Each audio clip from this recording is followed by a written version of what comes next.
Welcome to Dad Tests the Guides. Today we're going to start what I hope to be as a series in the Flying Dutchies videos on getting started in Victoria 3. I will link to his videos round about here and in the description. And the whole idea is this is a tutorial for complete beginners, which I'm not technically a complete beginner, but I'm pretty flippin' close. And it's starting a new game. We're going to go from there. So right up front, right out of the gate, I want to be honest with you. His beginner guide starts with a full pre-game setup, and it claims to get your ducks in a row, so Sweden's industrialization feels smooth and manageable instead of overwhelming.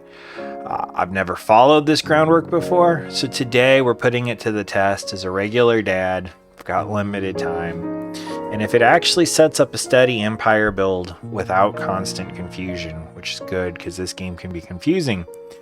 I also want to state this is video 00. I don't know if you saw that. It's optional, this video, okay? I would obviously like you to watch it. I think it's important or I wouldn't have done it. But there's going to be like no gameplay in this one. This is all set up. So if that's not your jam, I'm going to work really hard to get video 1 out soon and then come back and link a card here. And you can just skip to that. It'll also be in the description. Now, with that said, let's begin. So we're going to start a new game. He wants us to go to sandbox mode, so that's what we're going to do. With that, we're on the map. Now, as I said before, we're going to play as Sweden. So let's click on them. Okay. And here we are. They're a major power, a bunch of stats, and we've got some treaties. Looks like we are trading out something for something. Don't need to know yet. And we got a union with Norway, which is good. One of the things in this series is we're going to take over Norway. They're gonna become ours. I'm not sure how, whether military or political or what, but I do prefer to play non-militarily whenever possible. But we're going to hit start. We're going to move into Sweden. And there we are. So now that we've started, let me explain what Victoria 3 is. It's a simulation game of the Victorian era, and it goes from a set date, January 1st, 1836, to another set date. What you do within there is up to you. You can become a military power, you can try to become a great empire, you can try to increase your population standard of living, do whatever you want, right? It's a sandbox in this era, and kind of, sort of, more or less, it's at least starts off historically accurate, and then things may unspool. Unlike other games like Age of Empires or Civilization, you're not playing directly as any of these people. You're more the spirit of the empire, meaning, that is je ne sais quoi that makes America American or China Chinese, right? Your people, your rulers, your population, they will embrace or push against your decisions based off of what makes them them. So if I wanted to take Sweden and say, congratulations, we're all now Buddhists, and we care nothing about the outdoors and fish, and we are now totally going to be focused on finding enlightenment, they're going to hate it and rebel and overthrow my leader. At its core, this is about domination and conquest, but how you do it can look different.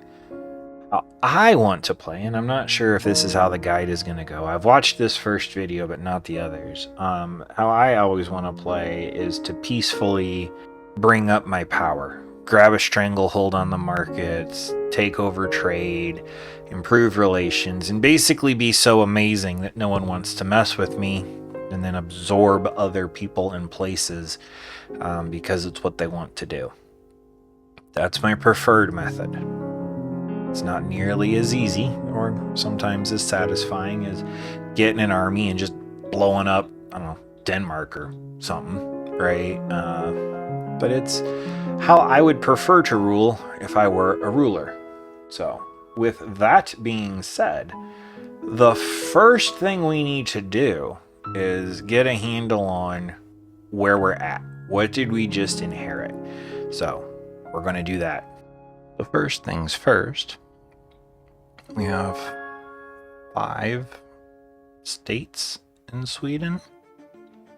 And this little guy over here. And our capital is it Svealand? I'm going to apologize right now. I'm going to get all these words wrong. Right, so we have 5 states. Next thing we want to look for is infrastructure. We're using 5 of 13, 34 of 30. Oh, that's trade. Infrastructure 38 of 46, 26 of 31, 23 of 22. So we're actually overusing down here. And 0 of 4. Infrastructure is important. We do not have a lot of it. Next thing we're looking at is our bureaucracy. Bureaucracy is the capacity used to maintain your country's administrative cohesion and day-to-day operations. Then authority, which is your capacity to affect internal change in your country, like issuing decrees or managing interest groups. Now with bureaucracy, he said you want to run a surplus, but you want to use it. It's useless without using it. We're going to spend most of our authority in the beginning here. So we got some things to change. First was spending our authority. The first thing he said that we need to spend it on is the Intelligentsia and to bolster it. But that has been taken away in a recent update. You can't just click on it and click bolster like he did. In order to bolster now, you have to improve other things around it. Bolstering the Intelligentsia in Victoria 3 involves increasing the number of academic, bureaucratic, and clerks in your population, while improving literacy and enacting laws that favor them. As of a recent update, you can no longer directly bolster the interest group with a button, but must instead bolster relevant movements, build specific institutions, and manage pop attraction to favor them. Here are the most effective strategies for strengthening the Intelligentsia. Universities, capital stacking, concentrate all universities and art academia in the capital, government-run railways and power plants. Well, as luck would have it, we are moving for that. Art academies. Under laws and education system, private schools are generally the most effective way to raise literacy. Bureaucracy laws enact appointed bureaucrats. Voting rights move towards consensus suffrage or wealth voting. Yeah, so there's not a way to do that right off the bat. So we're going to be diverging from this guide. Right, next thing we need to solve our infrastructure transportation crisis. So if we bring up our capital, we need to then right click on road maintenance, which is going to issue road maintenance in Svealand. 10% state construction efficiency, 1 infrastructure per 100k population. Does it give me population? 1.1 mil. So that should give us 11 infrastructure and 20 maximum infrastructure from population. It's going to cost 75 authority. Okay.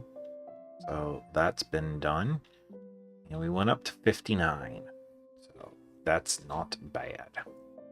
And we also went to Scania and road maintenance. Okay. Now in the video, he had just over 300 left at this point. Because I can't bolster, I've got some more. Next, we're going to come over here to the budget, and we're going to make more money. And down here is consumption taxes. We have a consumption tax on liquor.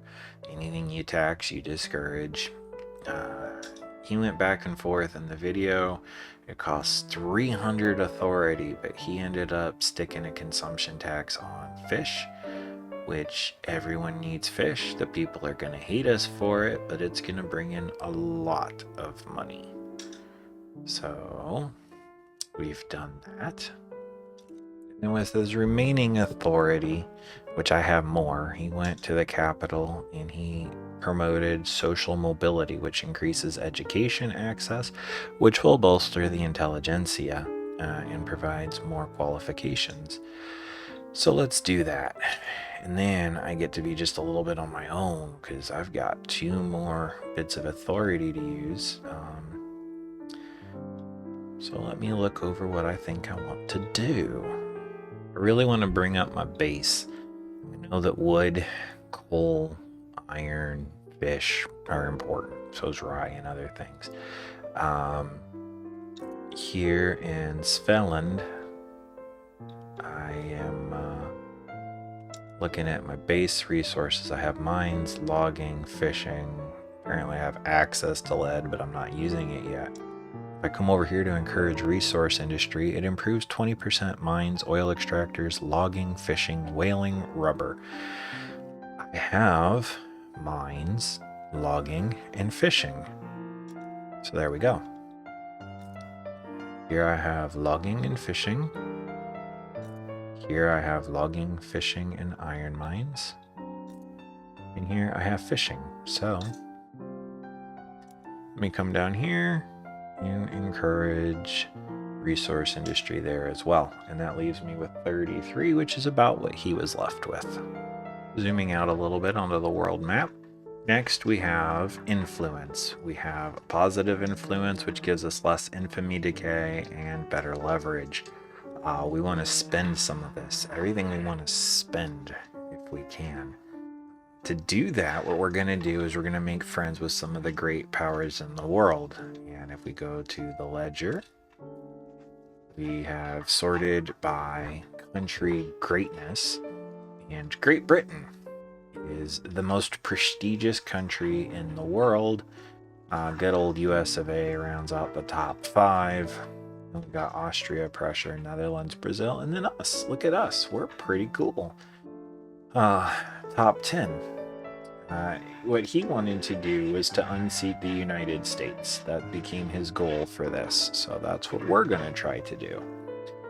In order to do that, we're going to seek niceties with a few of the countries around us. And that's going to be Great Britain, Prussia, and Austria. So if we right click on Great Britain, and then we click on diplomatic actions, we can begin improving relations, which costs 300. So we're going to improve Great Britain, Prussia, and Austria. And that has spent most of our surplus, but you know, we do have a little bit extra. Kinda wanna throw down for Norway. And who are you? Finland? Sure. Now we can't afford anymore. All right. One last thing while we're here. We're gonna now use some bureaucracy. So if we go to politics, we go to institutions, we have education. He said he eventually wants to get to public education, but we can't yet, and that's fine. But we are going to improve to level 3 under law enforcement. Unfortunately, that's going to give the landowners some political strength. We don't want that, but we do want the reduction in state turmoil, which is 45%. That's going to take us 101 weeks to implement. That's really something. We are, though, fine as far as what we have. We're gonna be able to make it. So we're good. All right, now we're gonna talk about money. Right. So if the game is about construction and building and improving, we should probably construct something. And as you can see here, we're not constructing anything. So if we click on this button, we can look at a bunch of different stats. What I want to do is go to our construction sector, which is in our capital, Finland. So here's all of our stuff flowing into our construction center. And not doing anything. So the first thing we need to do is improve a level. We're going to increase our construction size. It's going to increase our upkeep. It's going to cost us money, but we're going to get more construction. 5 more, as a matter of fact. It's also going to increase our employment of people. We want to employ people. So, boom. That has been scheduled. And it's going to take 2 weeks to expand the construction sector in Finland. And then next, with all of that set aside, we're going to come up here, click on research, because there is no active research now.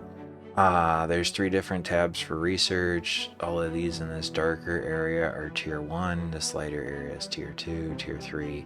And you get a bonus, or a penalty rather. You get a penalty for researching things down here if all of your tier 1 isn't researched. And it looks like all of our tier 1 is researched. How nice is that? We've even got some tier 2 stuff researched down here. So what we need desperately are railways. But if it wasn't researched, it would queue up everything we need. In this case, all we need is railways. It's going to take us 3 years to research railways. Railways are going to dramatically improve our ability to move things. That's an issue we've got. We're going to get it taken care of.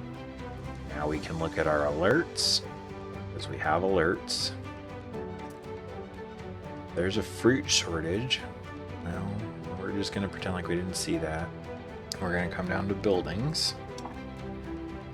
And we are looking for government administration. We are deliberately targeting the removal of the clergy from our government. The Church of Sweden is currently the most influential power block. We don't want that because they're going to stand in opposition to some of the stuff we do want. Now, let me express, as a believer, doesn't make me happy, but I get what the game is trying to do, right? We're trying to move forward, and historically the church has kind of stood in the way of that.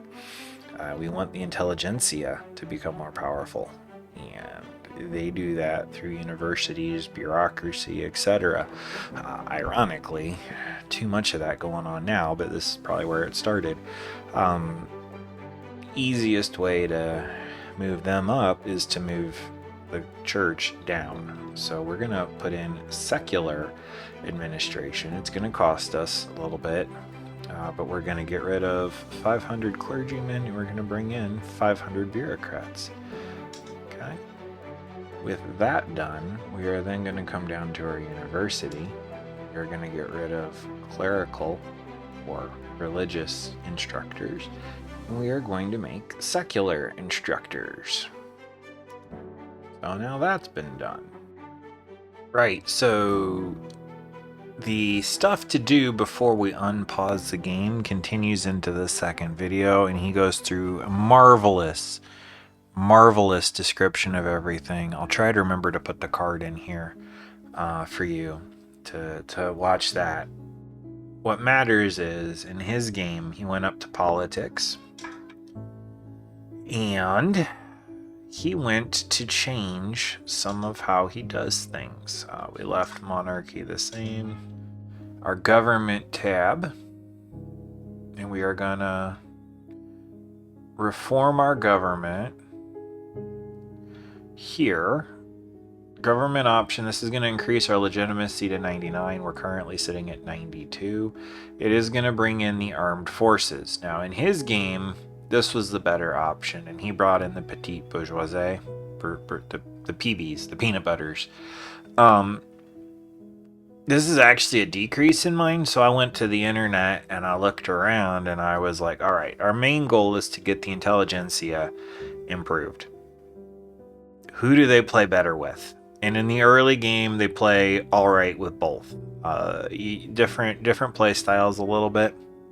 The problem is the petite bourgeoisie become increasingly reactionary and stuck in the mud and an issue. The military, pretty much through the entirety of our push for Intelligentsia, depending on how we play it, how he plays it. I've not gone past halfway through the second video because that's when he finally unpauses. They play better longer. I don't know if we're going to get into a bigger issue. I don't know if we're going to divert a lot from his Let's Play. I don't want to put these guys in power and lose legitimacy, but I do want to get the church and the landowners destabilized. So I'm going to go with, we got my heir, his Intelligentsia. Good. Okay, so that lines up with his game. All right, so when my heir comes in, he's lined up with that interest group. We're currently lined up with the landowners. We're going to go and we're going to become this form of government here. Doesn't give me a name, but we're going to add the armed forces into what we're doing. And that adds a 17% controlling interest for them. Now, with that, confirm that. Under our laws, we are going to go to local police force. We are going to become a dedicated police force. The armed forces support it. The petite bourgeoisie did as well, but the armed forces have significantly more clout. The Intelligentsia likes it. The rural folks like it. The church does not. That's okay. We want to kind of unseat them. Trade unions don't. Industrialists don't. The landowners really don't like it. There's a 17% chance for just outright success. There's a 21% chance that this will advance. I believe that means that it just continues through. 12% that it stalls, that it just doesn't get done yet. And then a debate, which I guess is some sort of special interaction, happens half the time, roughly. The effects will be +2 max law enforcement institution investment and enables the law enforcement institution. Dedicated police force would provide law enforcement level 1 with -10% state penalties from turmoil and a -5% radicals from political movements. 2 interest groups endorse this law. The country will have a dedicated police force with standardized training. We're going to click on enact. And it's going to improve our standing with the intellectuals. It's going to hurt our standing with the landowners and improve it with the rural folk, petite bourgeoisie, and the armed forces. It's a good trade. All right. With that, we can unpause the game. And with that unpause, we're going to move into the actual first video of our series. Thank you so much for sticking it out. If you watched this one, I appreciate you. If you could hit like and subscribe, that would really help the channel. In the meantime, right about now, YouTube is showing you 2 videos. If you could click on one of those, that would help as well. And as always, until we play again, keep your eye focused on the eternal kingdom.